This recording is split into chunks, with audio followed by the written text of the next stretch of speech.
Innal hamdalillah nahmaduhu wa nasta'inuhu wa nastaghfiruh wa na'udzu billahi min syururi anfusina wa min sayyiati a'malina. Man yahdihillahu fala mudhillalah wa man yudlil fala hadiyalah. Asyhadu an la ilaha illallah wahdahu la syarikalah wa asyhadu anna Muhammadan abduhu wa rasuluhu la nabiyya ba'da. Allahumma sholli wa sallim ala nabiyyina Muhammad wa ala alihi wa ashabihi wa man tabi'ahum bi ihsanin ila yaumiddin. Ya ibadallah, usikum wa nafsi bitaqwallahi wa ta'atihi la'allakum tuflihun.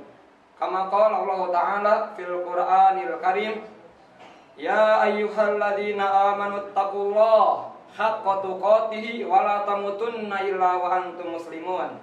Faqala aidan fi ayatil ukhra, ya ayyuhalladzina amanu taqullaha wa qulu qawlan sadida yuslih lakum a'malakum wa yaghfir lakum dzunubakum wa man yuti'illaha wa rasulahu faqad faza fawzan 'azima. Amma ba'd. Hadirin jamaah Jumat rahimani wa rahimakumullah. Bertakwalah kepada Allah dengan sebaik-baik ketakwaan, menjalankan segala perintahnya dan menjauhi segala larangannya, dengan perasaan bahwa kita adalah hamba Allah, bahwa kita lemah tanpa pertolongan Allah, bahwa kita tidak diciptakan selain untuk ibadah kepada Allah. Karena apa harus bertakwa? Karena Allah telah berfirman, inna akramakum indallahi atqakum, bahwa sesungguhnya yang paling mulia di sisi Allah adalah yang paling bertakwa. Bukanlah mereka yang paling tinggi kedudukannya, bukan pula mereka yang paling kaya, apalagi bukan pula mereka yang terkenal di antara manusia. Tapi siapa? Mereka yang paling bertakwa. Itulah yang paling mulia di sisi Allah Subhanahu wa Ta'ala. Lalu mungkin ada pertanyaan di dalam benak kita, dalam pikiran kita, bagaimana cara kita menjadi hamba yang bertakwa? Maka coba kita buka lagi ayat-ayat Al-Quran kita, bahwa Allah telah berfirman di dalam ayat yang kita sering membacanya, bahkan kita telah menghafalnya, yaitu dalam awal surat Al-Baqarah, yaitu Bismillah, a'udzubillahi minasyaitonirrajim. Dzalikal kitabu la raiba fihi hudal lil muttaqin alladzina yu'minuna bil ghaibi wa yuqimuna shalah wa mimma razaqnahum yunfiqun. Maka Allah berfirman bahwa Al-Qur'an ini adalah kitab yang tidak diragukan. Lalu kemudian sebagai petunjuk bagi orang yang bertakwa. Maka kita dapati pelajaran siapa yang paling bertakwa di sini, yaitu dia yang menegakkan sholat, mendirikan sholat, kemudian menginfakkan hartanya. Maka yang dapat kita pelajari adalah takwa itu adalah dengan iman dan kemudian dibuktikan dengan amal soleh. Maka pada kesempatan ini khotib hendak mewasiatkan, membacakan satu hadis dari baginda Rasulullah SAW, yaitu hadis tentang rukun Islam, yang mana ini termaktub di dalam kitab Al-Arba'in An-Nawawi, kitab hadis Arba'in ya. Hadis ketiga yaitu tentang rukun Islam. Dari Abi Abdurrahman Abdullah bin Umar bin Khattab qol sami Rasulullah sallallahu alaihi wasallam, bahwa beliau berkata, aku telah mendengar Rasulullah sallallahu alaihi wasallam bersabda, Bunyal Islam ala khams, bahwa Islam itu dibangun di atas 5 perkara. Yang pertama, syahadati an la ilaha illallah wa anna Muhammadar Rasulullah.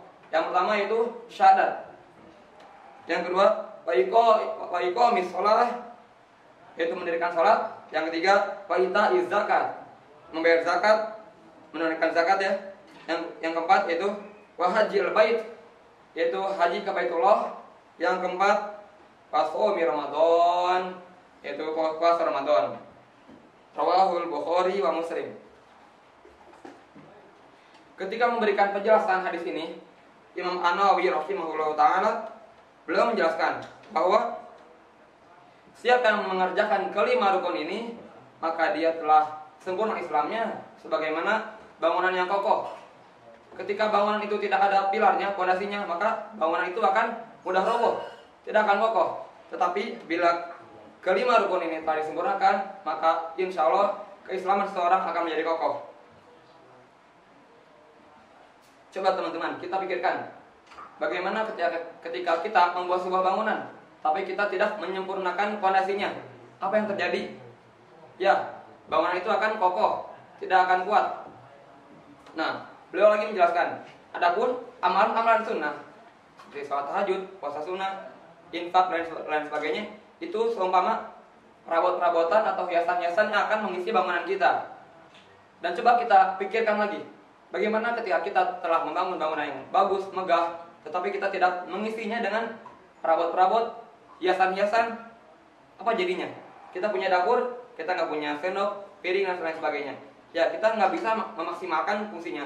Maka itu fungsi dari amal-amal sunnah, yakni menutup kekurangan, juga sebagai menambah maksimal keislaman kita, sebagai pendekatan diri kepada Allah Subhanahu wa taala.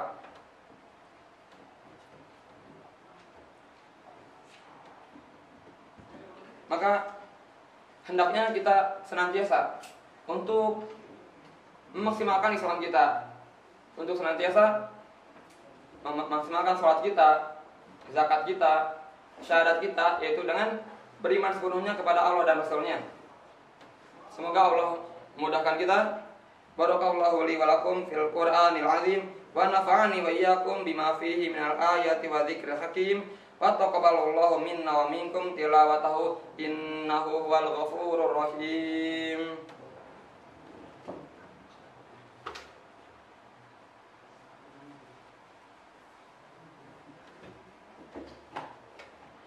Alhamdulillahi ala ihsanih wa syukrul lahu ala taufiqi wa amdinani wa asyhadu an la ilaha illallah wahdahu la syarikalah wa asyhadu anna Muhammadan abduhu wa rasuluhu ad-da'i ila ridwani.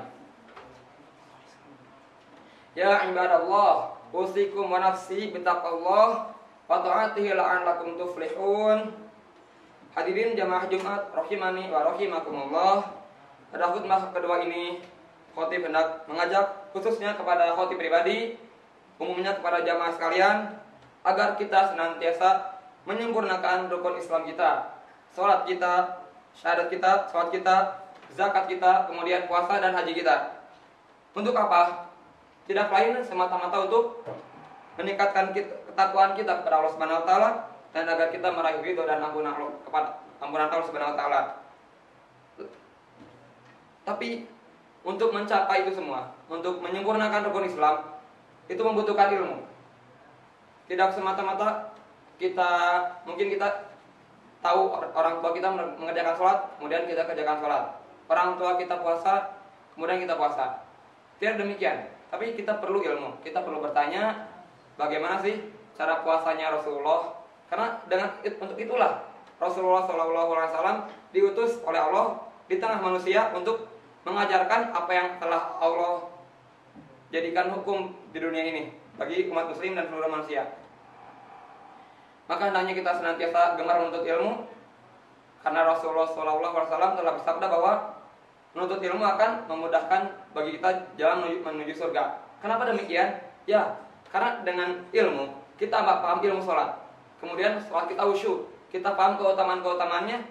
Dengan itulah sholat akan mencegah kita dari perbuatan keji dan mungkar. Kemudian puasa, kita paham puasa, kita paham bagaimana sahurnya Nabi, bagaimana seluruh aktivitas Nabi dalam puasa, maka kita akan dapat nikmat puasa. Semisal kesehatan, kemudian kita akan lebih sabar, jiwa kita lebih tentram dengan puasa. Tapi apa jadinya ketika itu tidak tanpa ilmu? Maka itu semua akan hambar. Kita mengerjakan, tapi itu tidak bermanfaat. Na'udzubillahi min dzalik. Maka kita semua hendaknya meningkatkan ketakwaan kita kepada Allah Subhanahu wa taala dengan menuntut ilmu. Lalu kenapa kita harus bertakwa? Di banyak ayat Allah telah menjelaskan bahwa Dengan bertakwa kita akan mendapatkan banyak kemudahan. Semisal dalam surat Al-Baqarah akhir, wattaqullah wa yu'allimukumullah. Kemudian di At-Talaq, wa may yattaqillaha yaj'al lahu makhrajan wa yarzuquhu min haitsu la yahtasib. Bahwa orang yang bertakwa akan didatangkan rezekinya tidak disangka-sangka. Sedangkan kita dapati sekarang ada supir angkot di luar sana, misalnya ketika Jumatan datang, dia enggan Jumatan. Karena apa? Karena dia berpikir, kalau saya Jumatan nanti bagaimana? Ada penumpang, bagaimana? Saya belum dapat rezeki. Padahal Allah telah menjamin bahwa siapa yang bertakwa akan didatangkan kepadanya rezeki yang tidak disangka-sangka. Semoga kita semua yang hadir pada Jumat hari ini termasuk golongan hamba Allah yang bertakwa. Amin ya rabbal alamin. Dan hendaknya kita senantiasa memohon taufik kepada Allah Subhanahu wa taala, karena sekarang kita ada di sini, kita sholat di sini, kita kemudian bisa puasa dan melakukan ibadah lainnya, itu bukan karena kita yang bisa, bukan karena usaha kita, tapi karena semata-mata karena taufik dan hidayah dari Allah Subhanahu wa taala. Innallaha wa malaikatahu yusholluna 'alan nabi.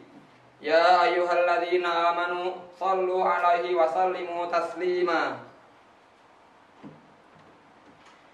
Allahumma ighfir lil muslimina wal muslimat wal mu'mini wal mu'minat wal ahya'i minhum wal amwat.